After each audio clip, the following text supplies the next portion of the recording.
પ્રશ્ન 1. એક ઉદ્દીપકને મળતા આવતા બીજા ઉદ્દીપકને સમજવું એટલે શું? એ. ઉદ્દીપક સામાન્યીકરણ. બી. ઉદ્દીપકનું જોડાણ. સી. ઉદ્દીપક ભેદબોધન. ડી. વિલોપન. સાચો જવાબ છે એ. ઉદ્દીપક સામાન્યીકરણ. પ્રશ્ન 2. શીખેલી પ્રતિક્રિયાની લુપ્તતાને શું કહે છે? એ. ભેદબોધન. બી. પ્રબલન. સી. સામાન્યીકરણ. ડી. વિલોપન.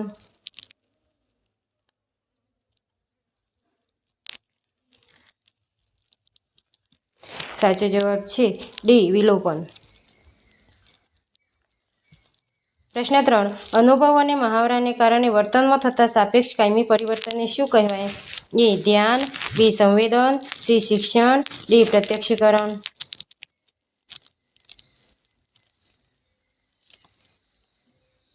સાચો જવાબ છે સી. શિક્ષણ. પ્રશ્ન 4. જે ઉદ્દીપક માટે પ્રાણી અનભિસંધિત ઉદ્દીપક જેવી પ્રતિક્રિયા આપે તે ઉદ્દીપક શું કહેવાય? એ. સામાન્ય ઉદ્દીપક. બી.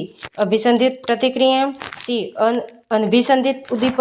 ડી. અનઅભિસંધિત ઉદ્દીપક. સાચો જવાબ છે બી. અભિસંધિત પ્રતિક્રિયા. પ્રશ્ન 5. થોર્નડાઇકના બિલાડી પરના પ્રયોગમાં બિલાડીને કેટલા પ્રયત્ને શિક્ષણ મળ્યું? એ. 12. બી. 6. સી. 18. ડી. 24.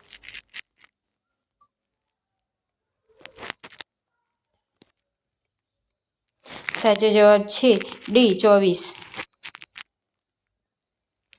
પ્રશ્ન 6. આસપાસના પર્યાવરણ સાથે કામ પાડવા માટે પ્રાણી કે વ્યક્તિને શું મેળવવું જરૂરી છે? એ. શિક્ષણ. બી. સર્વોપરિતા. સી. તાકાત. ડી. ધીરજ. સાચો જવાબ છે એ. શિક્ષણ. પ્રશ્ન 7. કોહલરે કયા પ્રાણી પર પ્રયોગ કર્યો હતો? એ. ઉંદર. બી. કૂતરો. સી. ચિમ્પાન્જી. ડી. બિલાડી.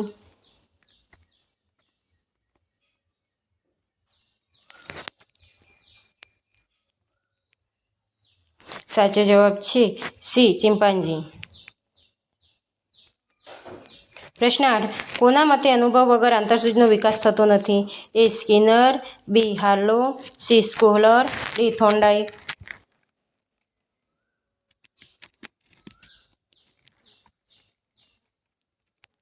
સાચો જવાબ છે બી. હાર્લો. પ્રશ્ન 9. નીચેનામાંથી કયા મનોવૈજ્ઞાનિકને તબીબી ક્ષેત્રે નોબેલ પારિતોષિક મળ્યું હતું? એ. સ્કિનર. બી. પાવલોવ. સી. કોહલર. ડી. થોર્નડાઇક.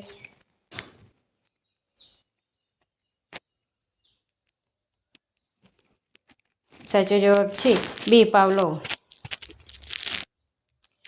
પ્રશ્ન 10. પ્રયત્ન અને ભૂલ દ્વારા શિક્ષણના પ્રયોગો કોણે કરેલા? A. Thorndike. B. Pavlov. C. Watson. D. Skinner.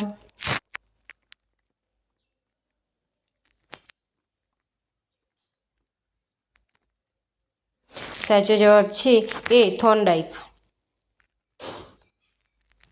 પ્રશ્ન 11. કોઈપણ પ્રકારના ઔપચારિક શિક્ષણ વગર જન્મજાત ક્રિયાઓને કેવું વર્તન કહેવાય? એ. અનુકરણાત્મક વર્તન. બી. ગેરવર્તન. સી. સાહજિક વર્તન. ડી. શિક્ષિત વર્તન.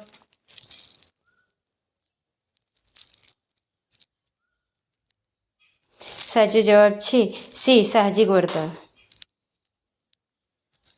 પ્રશ્ન 12. થોર્નડાઇકે ભૂલભુલામણીના પ્રયોગો કોના પર કર્યા હતા? એ. બિલાડી પર. બી. ઉંદર. સી. કૂતરો. ડી. ચિમ્પાન્જી.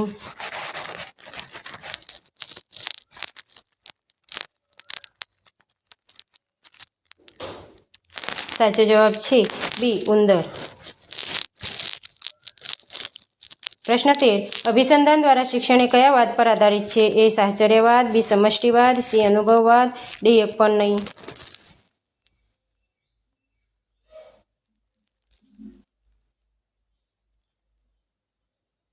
સાચો જવાબ છે એ. સાહચર્યવાદ. પ્રશ્ન 14.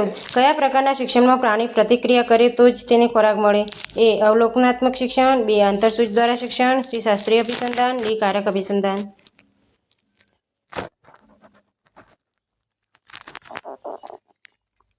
સાચો જવાબ છે ડી. કારક અભિસંધાન. પ્રશ્ન 15. મનોનિર્બળતા ધરાવતી વ્યક્તિની બુદ્ધિઆંક કેટલો હોય છે? એ 80 થી 89, બી 70 થી નીચે, સી 110 થી 119, ડી 140 થી વધુ.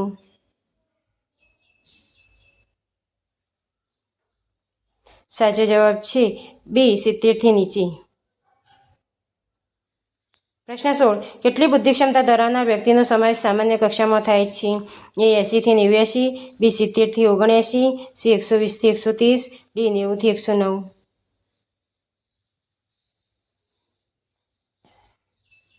સાચો જવાબ છે ડી 90 થી 109.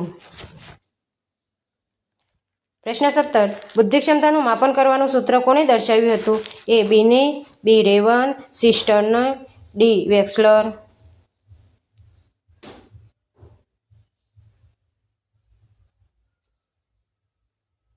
સાચો જવાબ છે સી સ્ટર્નિંગ.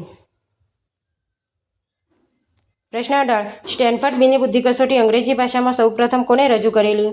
એ બીને, બી પ્રોફેસર ટર્મન, સી સાયમન, ડી વેક્સલર.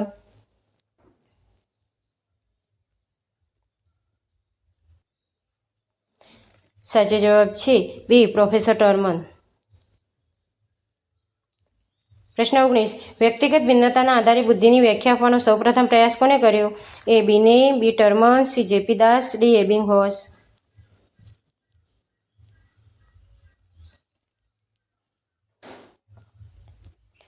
સાચો જવાબ છે ડી એબિંગહોસ. પ્રશ્ન 20. આયોજન જેવી બોધાત્મક પ્રક્રિયા માટે મગજનો કયો ભાગ જવાબદાર છે? એ નિમ્નખંડ, બી પશ્ચખંડ, સી મધ્ય નિમ્નખંડ, ડી હાયપોથેલેમસ.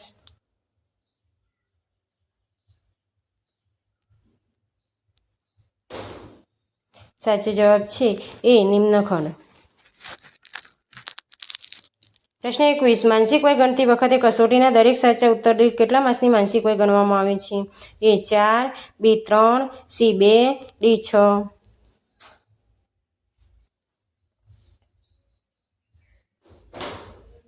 સાચો જવાબ છે સી 2.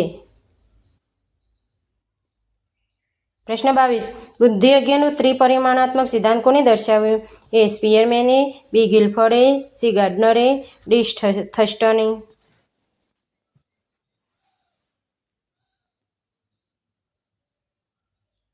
સાચો જવાબ છે બી ગિલફર્ડે. પ્રશ્ન 23. લેખકોમાં કયા પ્રકારની બુદ્ધિ વધુ પ્રગટ થાય છે? એ સાંકેતિક બુદ્ધિ, બી નૈસર્ગિક બુદ્ધિ, સી અવકાશીય બુદ્ધિ, ડી ભાષાકીય બુદ્ધિ.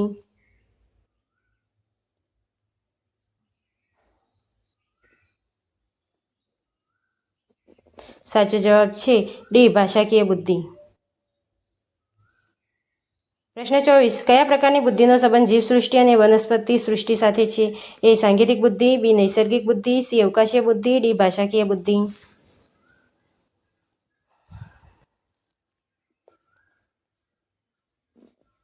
સાચો જવાબ છે બી નૈસર્ગિક બુદ્ધિ. પ્રશ્ન 25. પ્રતિભા સંપન્ન વ્યક્તિઓનો અભ્યાસ ઈસવીસન 1925માં કોણે શરૂ કર્યો હતો? એ રેવને, બી રેનેજુઅલ, સી ટર્મન, ડી સાયમન.